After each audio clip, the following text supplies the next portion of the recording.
Hello and welcome to Nursery Managers Talking. My name's Glenn. And I'm Sarah. And we're both managers in the PVI sector. And this week we are going to talk about curriculum.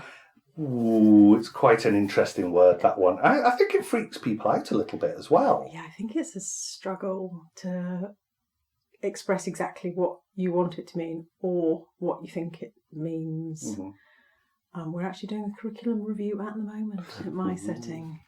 So we've done ours. We've done ours, yes. We've come out the other side. Yes, we did. We came out of it reasonably unscathed. Well, and how did you find getting your team together to agree and move in the same direction? I think we were quite lucky. We had an inset day. So we were closed to children and we had the whole team together. And I made the agenda all about different elements. So because we were a fairly new team as well, I wanted to look at our vision and our values, first of all. That's what we started with. Yeah. So I started with that. And then, so we restructured our vision and values. And then it led on from there so that our curriculum was taken from our vision and values, but we had to discuss that first. So the biggest piece of work we started with was how do we envision the nursery and what are our values? What do we hold close? And that, to me, was the main underpinning foundation of our curriculum.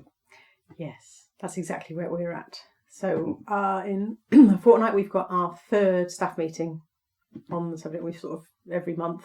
We started off with vision and values.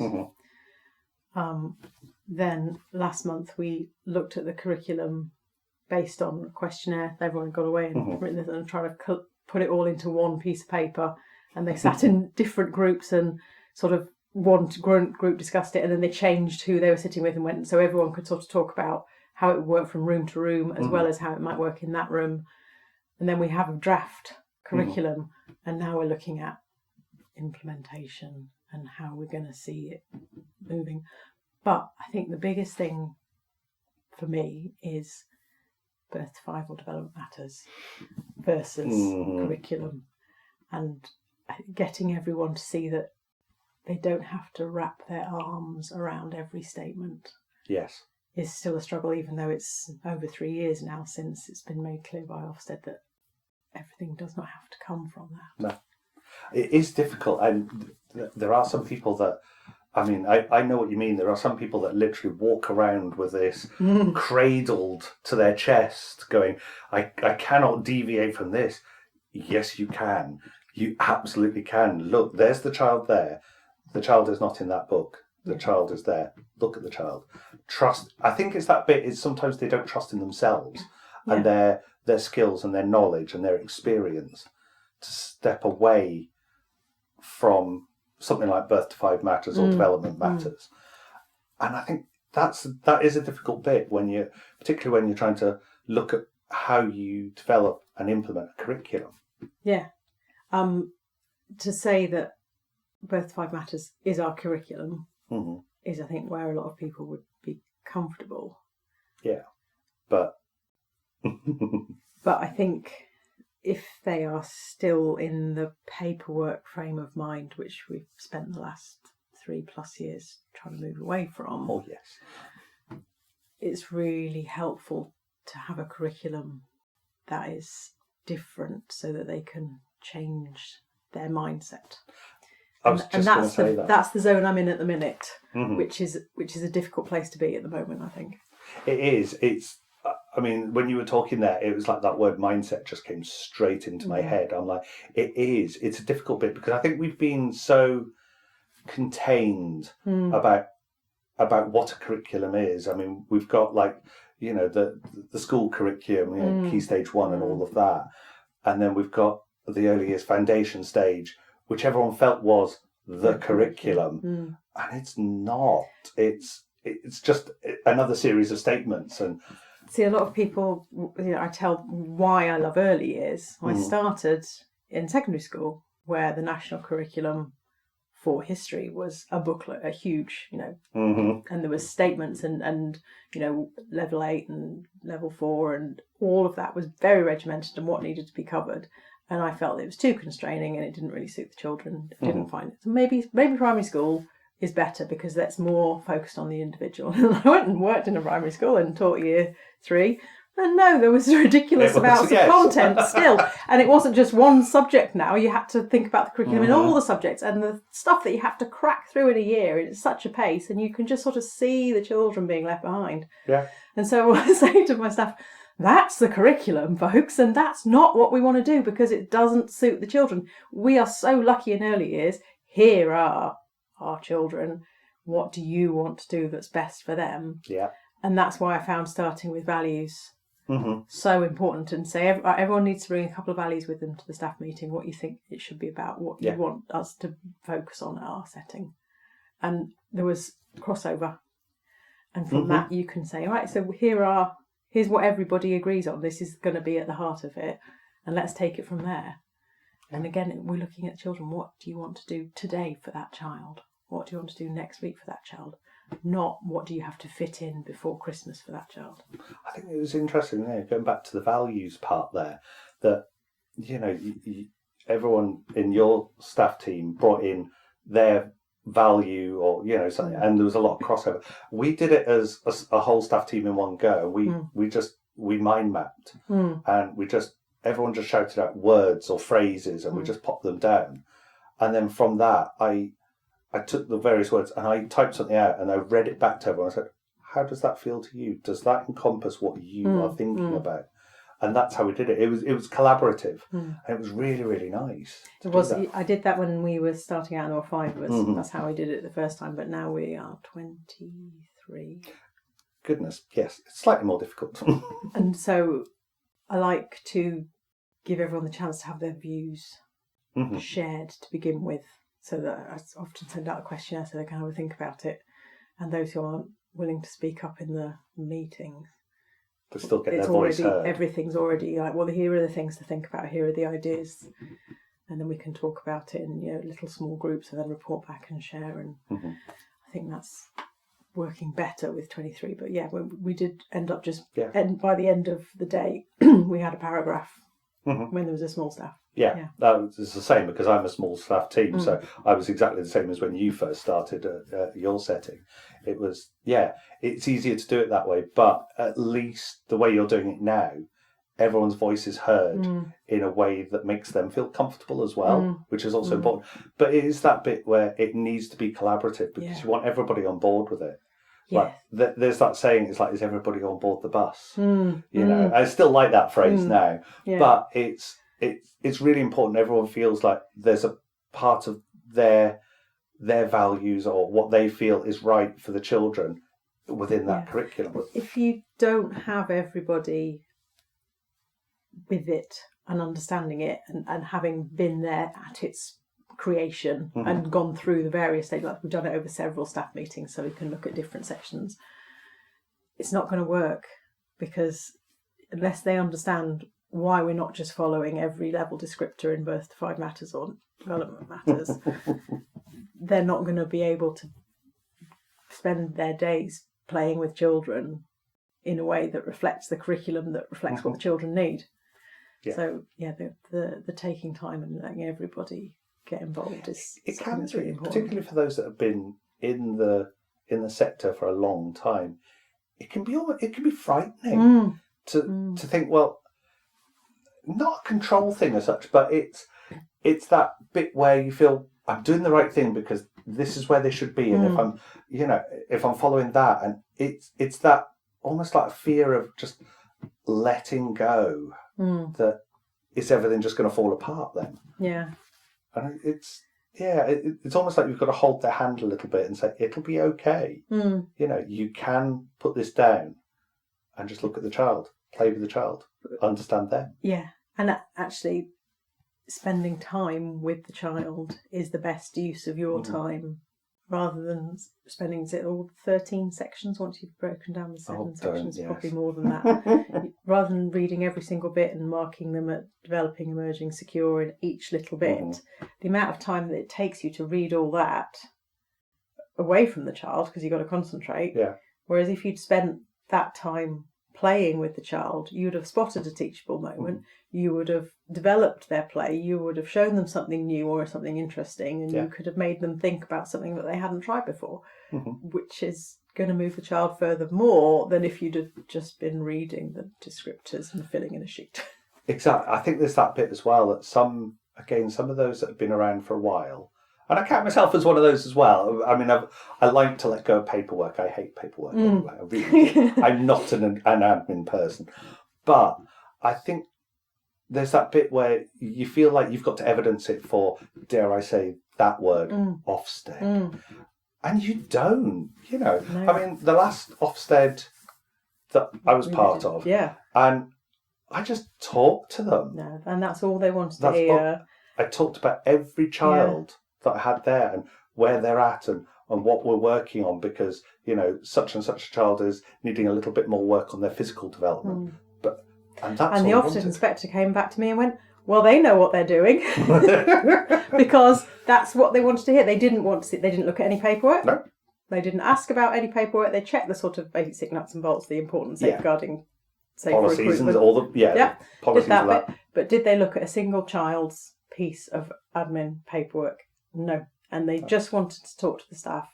And the staff who had that mindset of, this is where the child is, I know them, this is what I want to do with them, this is why I'm doing this, they were away. And I try and explain that to colleagues who haven't had an inspection recently, or haven't had an inspection within the most recent cycle. Yeah.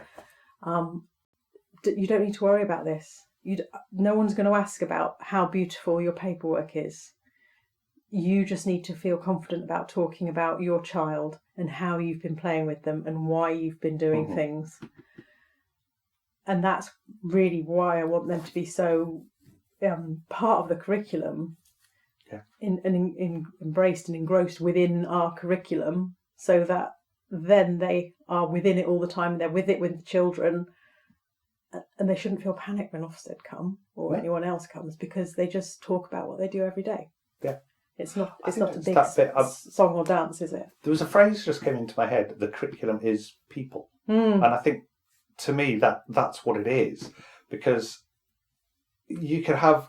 I mean, some people write heaps and heaps and heaps about a curriculum, and you don't even need to do that. You don't even need to have your curriculum written down. No. If you look at the framework, it doesn't say you have to have it written down. Well, again, they won't ask to see it. No one was going to ask to see it at any point. They're not going to want this massive, great big blue folder dumped on the desk.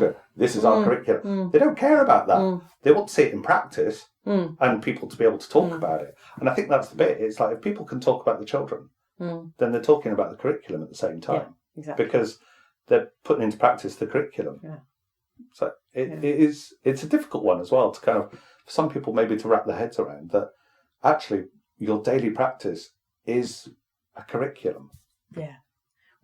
Which is mind-blowing. Yeah. Because I think, I really don't know what the dictionary definition of curriculum is. Because if you say curriculum, people think written document. They do. It's that automatic thing that you go to. Yeah. It's like, okay, it's national curriculum. Yeah. I think I remember seeing some of the documents for when that first came out, because I was in secondary school when that came out, and they were huge, grey folders. Yeah. I mean, I remember as well being in Scotland at the time when Curriculum for Excellence was launched. I mean, up until this year, I still had my folder with it in. It weighed a ton, and I never looked at it. It's so paperwork heavy. It's awful, because you think, well, I'm trying to box in a child, because the Curriculum for Excellence in Scotland is really tricky, because it's from ages 3 to 18. And that's a long time, and it's all the same subject headings right the way through. Obviously, the statements are different, and there's different levels. I was going to say key stages, that's included, but different levels. So early years was the early level, but that was ages 3 to 6, up until their year 1 in school. Right. Because in Scotland they don't do a reception year.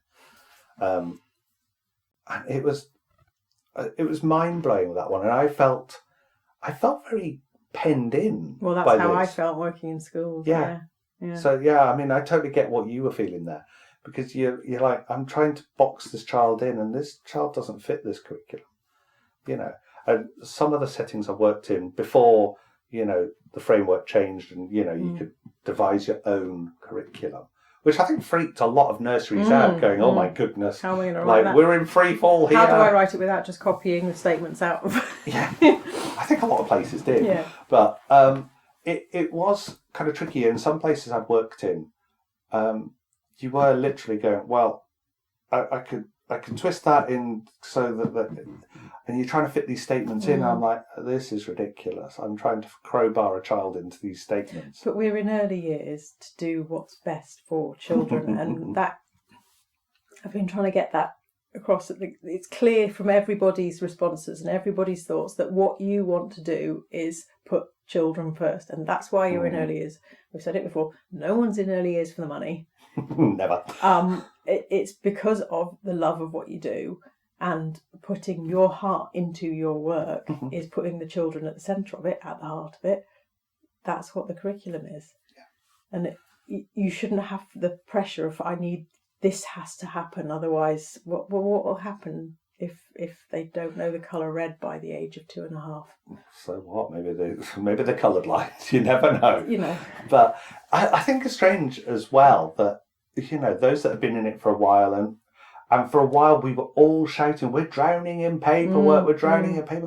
And then Ofsted said, "Okay, we'll get rid of it. Get rid of it. Okay, bye." Yeah. And now we're like, "But what about the paperwork?" That's the thing that we've struggled with. So when it was 2021 and we were still a new nursery at that stage, we knew it was coming, so we just went, right, fine, we'll abandon everything. This is how we want to do it. And then we discovered that level of rug pulled from under them wasn't working. So we then wrote a very small curriculum, 7 state sentences. That's it. And that was still, people have struggled and they wanted to keep sneaking out birth to 5 and going back to all of that. So the stage we're at now is, right, here's what we've child at the centre, you've put your heart and soul into it, these are our values, this is what is driving our curriculum. How are you going to feel comfortable implementing that? And knowing how you feel about the impacts. How are you going to know and feel confident saying, well, this child is doing well, without having to do your levelling and your checking and your reading of all the statements and the paperwork. And I need staff to feel confident that they can do it, and that they're doing daily life for the best of the children is therefore that's almost the outcome in itself. Yeah. I think for us, when we were revamping ours, we looked at our values and we kind of took that as our guidance, our foundation, but we looked at it through the lens of the 3 I's, the intent, the implementation and impact, because whatever you do, it's got to have impact, a positive impact on the child, So how are you decided to measure the impact of your curriculum now you've implemented it? I think we look at each child as an individual. And we know that, if a child's, we can visually see, if we got to know that child so well, and we can visually see the differences and the change in their learning and their behaviour and the things that they do, then we know we're having an impact because that child is changing for the positive way. And also talking to parents as well. Like, don't underestimate that, the power of talking to parents. We've had some parents going, like, have you been doing such and such here? Yeah. Like, okay. Yeah. And are your staff feeling steady enough and confident that that's okay? That's working? Yeah. Yeah. Because, I see less of them picking up birth to 5. This is the next conversation to have is, here's the curriculum, can you do it without holding on to birth to 5? Yeah. And how are you going to reassure yourself that it's okay without clinging to birth to 5 or development matters? It's okay to dip in and out. Well, it's useful in some contexts. I don't say it's banned, but it shouldn't be daily life. It shouldn't be everything underlining what you're doing for that child. It's a really handy reference guide. You're like, hang on, so and so did that. Mm. Is that not a bit advanced? Hang on a minute. Yeah, okay, they're a bit ahead there. That's excellent. Yeah. Okay, I need to challenge that a bit more. Yeah, and similarly, I'm worried about this. Well, is it just a niggle? Do you want to think about why you're worried? Go and read that little section.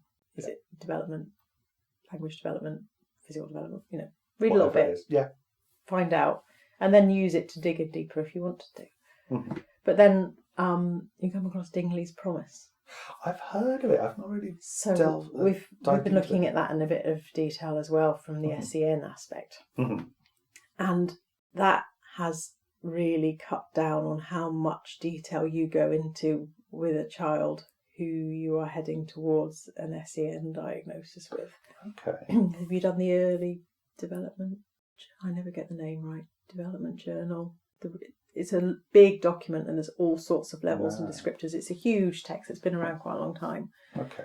Which is difficult to do. So we've had to get our Senko to support the practitioner to do it for their key child because it's a 2-adult job. But then the Dingley's Promise approach is much more, it's almost straightforward and intuitive for a practitioner who doesn't have SEN training, who just knows the child, to make easier judgments in a smaller round of fields, but still have a good picture of the whole child. And so if the SEN is heading in a less paperwork dense way as well, I think that's going to support a lot of the stepping away from all of the judgments approach. Now that's really handy. That is really handy because I think as well, if we're treating each child as an individual and you know that a child has SEN and needs that extra support, you are literally jumping through hoops and writing heaps about them, and it's like enormous amounts. But I know this child, and it was frustrating. And some children I feel, were missing out on the help that they needed because you were just having to jump through so many hoops to do it. I don't think it will make any difference to how much help you can access because the funding for that is not there. But I think it seems to be that the emphasis is on what you can do to support the child in your setting while you hopefully wait for more expert help. Yeah. And if you have more understanding and knowledge in your own setting, you feel a little bit more confident that you're doing the right thing. I think is all for the good to support that child. It's all about that, and I think if you're able to do that with SEN, it's easy to kind of flip it around for the curriculum, I think, or it should be. Yeah. And I know I do. I mean, I'm not sort of saying that those practitioners that have been around a while and that are desperately clinging on to their birth to 5 are wrong, but they just need to trust themselves. I think it's almost a confidence thing. It is. And it works out really well. It's okay to do what you think is best for the child. You don't have to think, sort of almost double think, what will Ofsted want me to be doing at this moment? What should I be doing? It's just your gut. What is best? What do you think you should be doing? It's true. It is that bit. It's trust your gut. And as well, I think sometimes as well, it is what do Ofsted want from me? It's like, well, they want to know that you know these children. Yeah. And they don't need to see screeds and screeds. If you look at a piece of paper about a child, it doesn't really, no matter how much you put in there, it doesn't really tell you about that child. No. Whereas if you can stand there and talk about that child, you can emphasise your tone of voice and the way you talk about them. It says a lot about that child because you can infuse. Yes, exactly. It's the enthusiasm that comes through in your voice about the child and the belief in them and what they can do and the excitement about their abilities. It really does come across. And then if you're playing with them, you're on the floor and your enthusiasm is coming across to them, then their play experience is going to be enriched by just the sake of you enjoying being with them and doing what they're doing and playing whatever it is that day. I know. It is. And I think, the whole thing of designing, your own curriculum was designed to make it easier for us and to reduce that paperwork. And that, that is a blessing because before having to do huge amounts of profiles and everything else, what was it? The baselines, like the trackers. There we go. Oh my goodness, trackers. It's like, but did they really show you about the child? No, because you were kind of fenced it's almost into testing the adult, isn't it? It was definitely. It was about that. It was like, do you really know the child? Well, yes, but can I fit them into these 3 statements? Or these 3 categories. Are they secure? Are they exceeding? Are they no, it's frustrating. But just being able to have that freedom. But now here's the thing. It's like, how often do you feel that a curriculum needs reviewing? Well, the reason we decided to review it now is that it didn't really seem to be working for us anymore. A couple of the room leaders were saying, our cohort, it's changed.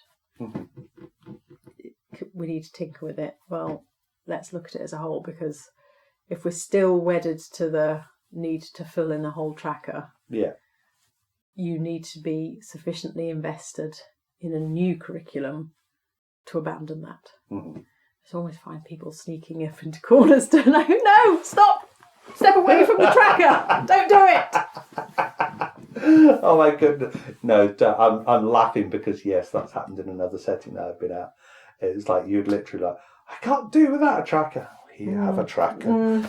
So if they're not confident enough to do it without a tracker, they need a new thing that they can be confident in. Yeah. So that's where we're at. What do you want? What are your values? What do you want to be at the heart of every day that you're with us in this setting? Right, well, that's where we're starting from with the curriculum. Now you put in what you want to be doing with the children, what you think is best in those daily interactions. Right, so that's what you've chosen. Let's go with that. Ask me again in a year. I know, I think we were the same. Like, we had a curriculum at my setting, but because we're all a fairly new team, it was like, I think this is a perfect opportunity. Before we start the new school year, let's look at what we do and how we do it and why we do it. I think the important is the why we do it. The why is really, really important. Well, that's almost every question. Why are you doing sand? Why have you put that out? Why do you think it's important for them to practice this? What, I just thought we'd do some painting. But why? Let's ask that toddler question. But why? Why? Yeah. And everybody has a reason. They don't just decide, oh yeah, paints. It's like, well, I know that so-and-so is really into paintbrushes and this person is really fascinated by mixing different things together, and if I do this, they're all going to find it interesting, and they're going to interest it, they're going to have joy in the process. We're all going to have a lovely time. That's why. I think so. I think it's that bit as well that it kind of, we're not stuck to, we have to have all these areas and things, got to have everything out. It's like, you can just have like something on a table that one or two of your children will like, but then that also leads you on to what the other children, that provocation, that invitation, that children will come along and go, oh, what's this all about? And I find it fascinating. I always used to say to the younger toddler room and the babies that as soon as you stop doing something with them, that activity becomes invisible. They can no longer see it. If there is isn't an adult doing whatever it was, sort of swirling paintbrushes in bubbles was one time. And then something happened, practitioner had to leave, and all the children just went, oh, I'm just going to, look at the ceiling, and I'm just like, it's vanished. But actually, older toddler room, it's the same, still at the age of 3, some of them, as soon as the practitioner is no longer doing the activity. And I was observing the older toddler room this week, and they're coming in from inside, wellies, puddle suits, coats, gloves. You know, you picture the scene. Usual chaos. Yeah. And then one adult sat down and started doing something, like bees around the honey pot. Ooh, interesting. What's this? And then another adult started another activity on another table, and another adult sat down and started doing something else in the corner on the floor. And then children were in 3 clumps around those adults. And there was 1 or 2 children that chose to access other areas of provision by themselves. Yeah. But the vast majority, even at that age, is interested by adult-led like, something or other. Yeah. I want to join in with this. Yeah. I like it. Yeah. Because they know that, I think as well, they learn that, we're going to bring something different or something exciting. And it's like, I want to be a part of this. But then I think when they get to the preschool room, because they have had all of that adult-led play and supporting and the sustained shared thinking of like, what can you do with this? They have got all of those skills embedded now. And the play that I observe in the preschool room of children doing it for themselves is phenomenal. And it's so lovely to have seen them through all of the different age groups to be now confident enough, having had all those adult experiences, to support them to have everything in place for themselves now. They've got that arsenal of skills and knowledge and experience that they can go and take it themselves. So, they are living examples of the curriculum. Yeah. That's them. The curriculum is them in their lives. How they live their life now is because of our curriculum. I think the main thing to talk about with the curriculum is don't be afraid of it. Yeah. It's just a word. Yeah. It's almost, we need a new word. Yes. Yeah. I'm just trying to find a new word that doesn't mean big, heavy, scary text. How about play? Play. Amazing. Who'd have thought? That underestimated word. You'll never guess what is top of our curriculum. Really? Starts with a P. And ends with a Y. Yeah. Excellent. Well, I think it is important that play is not forgotten about either. Well, play is central. If you're not playing with children, it's not working. It's not. So our curriculum starts with play. It's simple. Amazing. Well, time has caught up with us, I'm afraid. Yeah, we're out of time again, but I've thoroughly enjoyed it. I think, curriculum, it's not something to be scared of. Well, it's important to love it. Definitely. Well, Sarah, thank you. Thank you.